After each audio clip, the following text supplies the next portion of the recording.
welcome back to Interpreting the Stars, where today we're bringing it back to our Karate Kid vs. Three Ninjas movie marathon with the second film in the Karate Kid series. It's The Karate Kid Part 2.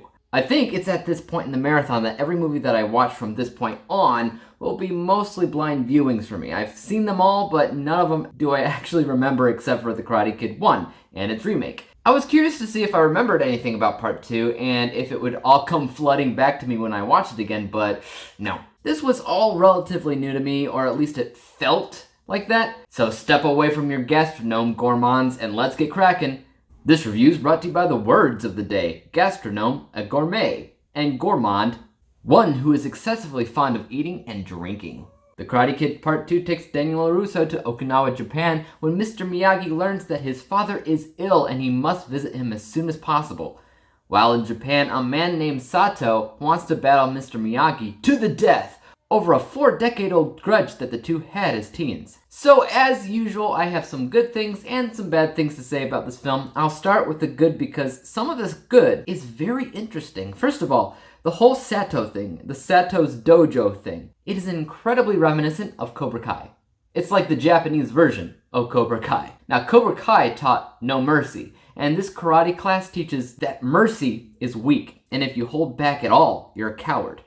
But at the same time, we're in Japanese culture here, so they also hold honor up as very, very important. So Sato hates Mr. Miyagi. He wants him dead, but he allows him to be with his father, and he gives him time to mourn if necessary. There's respect here. There's honor here, even though he's not the greatest dude in the world, and I loved that about this film. It offered the villain more depth. It wasn't just a villain to be a villain, as I often felt like Cobra Kai was. Also, this is neither here nor there for me, but instead of calling this The Karate Kid Part 2, what they could have done, and possibly should have done, is call it The Karate Sensei. Because this movie isn't about Daniel at all. No, it's about Mr. Miyagi and his past mistakes, his current accomplishments. One thing that I've always loved about that first Karate Kid film is whenever we got a glimpse of Mr. Miyagi's personality and background. There was one scene in that first film where he got drunk, both in the original and in the remake, and I love both of these scenes. This movie was like a full-length version of that scene. No, it's not that he's drunk the whole time, it's that it's about him. It's about his background, it's about his family and his history. So that's pretty cool to me. Plus, one of Daniel's greatest purposes in this film, not that there's many, is the fact that he's slightly fish out of water. He's not in an area that he's familiar with. He's also acting as the audience's voice, asking all the questions we might have while watching. But as you might have guessed, Daniel is my main negative in the film. His purpose is slim to nothing. Let's back it up to the beginning of the film to figure out why he's even in this movie. He heads over to Mr. Miyagi's house, who is building an extension of his home. He says that he's building this extension because he's about to house a refugee from Fresno as a joke because he's about to house Daniel. Apparently, Daniel is moving in with Mr. Miyagi. Why? I don't know. Apparently, Mr. Miyagi has adopted Daniel. Because we no longer see Daniel's mom or house at any point in this film. Then, when Mr. Miyagi's like, I gotta go to Japan, Daniel's like, well, I guess I'm just gonna tag along because Mr. Miyagi's new son can't be left unattended. Again, what? Daniel doesn't need to go to Japan, guys. He has no purpose there. What does he even do in Japan? He tags along, he asks some questions. He has a romantic love interest with a Japanese teen.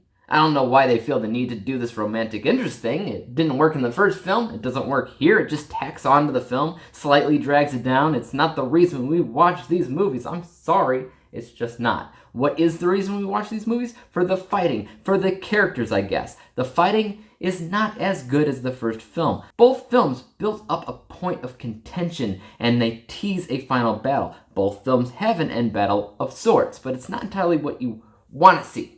Instead, the stuff with Miyagi is about principle, right? Miyagi doesn't actually like to fight. He does so because he has no other choice. Daniel's fine with fighting, but almost all of his fight stuff in this film felt forced and it wasn't choreographed as well as the first film. Heck, they even replaced the wax on, wax off stuff with some kind of drum toy, and I just didn't buy it. Instead, I would actually say this movie is more about story, more about culture, honor, and principle, but a blind audience may be expecting more out of it than it ultimately gives you. Let's break this film down to its final score from an unbiased technical vantage point.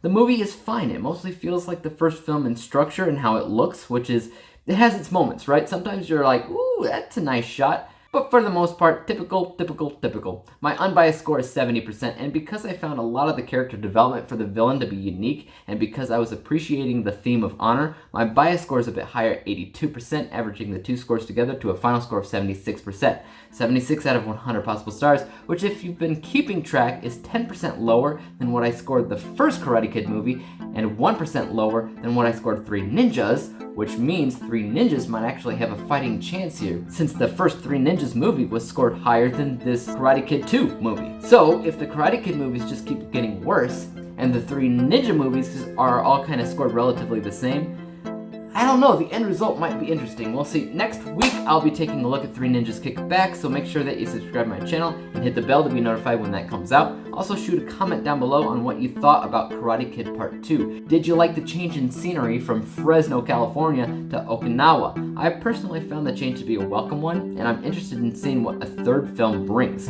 But that's it for now. Thanks for liking and subscribing. Peace out!